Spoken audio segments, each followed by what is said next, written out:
بسم اللہ الرحمن الرحیم۔ جنتی مومن کی اولاد کا اکرام۔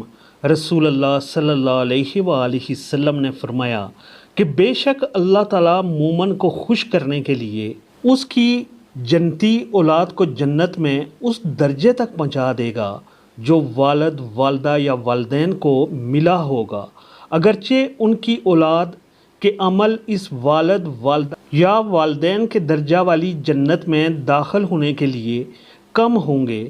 پھر آپ صلی اللہ علیہ وآلہ وسلم نے یہ والی آیت تلاوت فرمائی، اور جو لوگ ایمان لائے اور ان کی اولاد نے بھی ایمان میں ان کی پیروی کی۔ سورۃ الطور 21 نمبر۔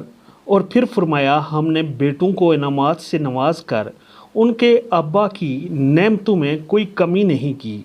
نوٹ: پوری آیت اس طرح ہے: جو لوگ ایمان لائے ہیں اور ان کی اولاد بھی کسی درجہ ایمان میں ان کے نقش قدم پر چلی ہے، ان کی اس اولاد کو بھی ہم ان کے ساتھ ملا دیں گے اور ان کے عمل میں کوئی گھاٹا ان کو نہ دیں گے۔